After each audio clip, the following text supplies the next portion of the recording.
guys, it's Shan here, and today's video is all about your grip and setup for the golf swing. I am just at a park by myself. We have a heat warning here in Canada, so it's all good. I have sunscreen on. Hit that like button for the YouTube algorithm, and let's get started.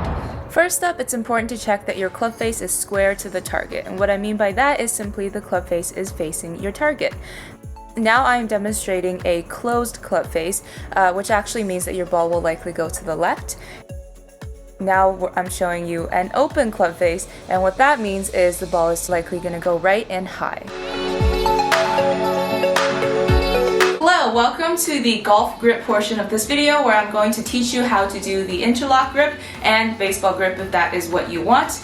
Let's just take a moment to appreciate my work from home sweatpants and blazer outfit, and I put this hat on because I'm filming a golf video. Let's start. So once you've made sure that your club face is square to the target, you are ready to grip the club. Let's start with your non-dominant hand, which for me is my left hand, and I put a glove on so you guys can tell the difference. With your non-dominant hand, this part of your crease here, when you roll your fingers, this is gonna sit at the very bottom of the grip. And then you're just gonna curl on top. If you play guitar, imagine that you're playing the C major chord like this, and then just, shift it onto your grip, and that's it. Once you wrap the top of your palm over, you'll notice that this crease points directly to the top of your club. And usually the grip will have the logo here. Excuse this, I need to change my grip. But the logo will usually be at the very top, and there's sometimes going to be a notch here that also indicates the center or very top of your grip. It also shows you if this part and the logo is pointing directly up, your club face is square. If it's pointing left, your club face is closed. If it's pointing this way, your club face is open. So make sure that this lines up and is at the very top and your club face is square. Once you wrap that around, this part points towards the notch or the very top of your club. And you'll notice that your club is going to be supported on your non-dominant hand from your index finger here and the bottom of your palm here. These two are the pressure points that allow you to pick up the club easily. You'll notice that if you're holding it like this, turned over, it's hard to pick up the club. And if you're holding it like this, it's also very hard to pick up the club. The easiest way is if you can balance it from this index finger and the top of your palm here. I don't even need the other three fingers. But this is the best way to hold the club and the proper way with your non-dominant hand, with your left hand. Now let's add the dominant hand, the right hand for me. Normally for a grip, you should not be holding the club super tight with your dominant hand just because it's not necessary, and having a death grip actually doesn't help with your swing at all. So try to hold the club lightly with your right hand. I would recommend doing an interlock. An interlock is where your index finger and your pinky on your dominant hand cross in the grip. In general, I would recommend doing the interlock. This is the most common way. The other way is called a baseball grip, where you don't interlock and you just stack your hands on top like this. But I would recommend doing the interlock. The trick with the interlock is that because your hands are not like this, you don't have to interlock them that far. I just rest my fingers like between the two knuckles here. Now, for your right hand, because your left hand is already in position, by interlocking here, your right hand will naturally sit in the right position, but just to double check, again, the bottom, this part curled in your hand is going to go to the bottom. It's going to stack right on top of your right hand, and your thumb should be pointing just slightly left of the very top of the club. You can point it at the very top, but naturally in your swing, you're going to move your thumb over a little bit so that it's comfortable. This is essentially how you do the interlock grip. Let me just switch sides so you guys can see what it looks like on all sides. And yeah, from here you are good to go. This is your basic grip. All right, now that you have your club face squared, your grip in place, let's talk about your setup. So from the side, when I first started golf, this is what I was told.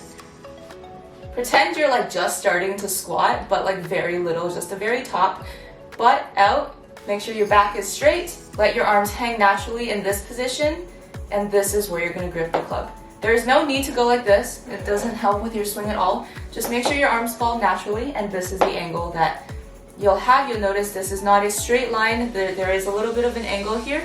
That is perfectly normal. For a driver, the club is going to be longer, so you're going to feel like there's a bigger angle here, but that is totally okay. Let your arms drop naturally.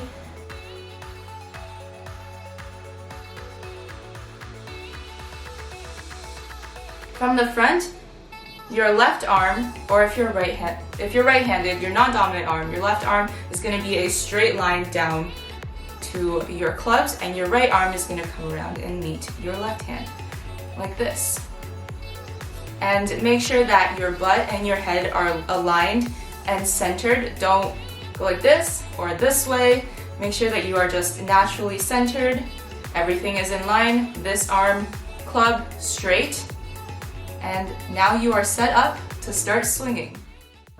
Let's talk about ball positioning in your stance. As a general rule, longer clubs, the ball will be aligned to your left heel, and as you move to shorter clubs, it will move closer to the center of your stance. So for your driver, the ball should be on the inside of your left heel, as you'll see here as you take the stance. I would also take a slightly wider than shoulder width stance for your driver.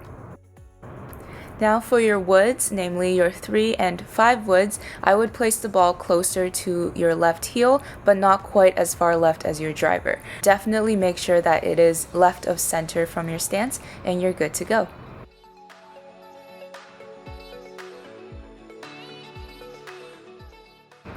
And finally, we have irons. As a general rule, the ball should be in the center of your stance for irons. I do sometimes for longer irons put the ball slightly left of center, but as a general rule, again, center of your stance will be perfect.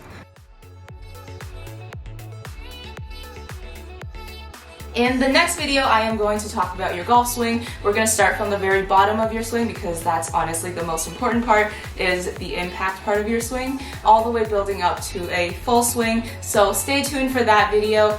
For today, this is it. We talked about the grip, your stance. A few takeaways is 1, make sure that your club face is square to the target, and we talked about what that means. Number 2 is to hold your club with your grip. I would recommend doing the interlock grip. With your left hand is most important, so once you're comfortable with picking up the club and it's not feeling heavy, then you know you've done it correctly. And 3rd is to take your setup stance. Remember, bend your knees a little bit, butt out, back straight. Let your arms drop naturally, grip the club, and then you're ready for your swing. That will be the next video. Give this video a thumbs up if you liked it. Subscribe to my channel if you haven't already. Check out my Instagram, check out my other vlogs while you're here. And yeah, have a great day. Don't forget to smile. I'll see you guys in the next one. Bye!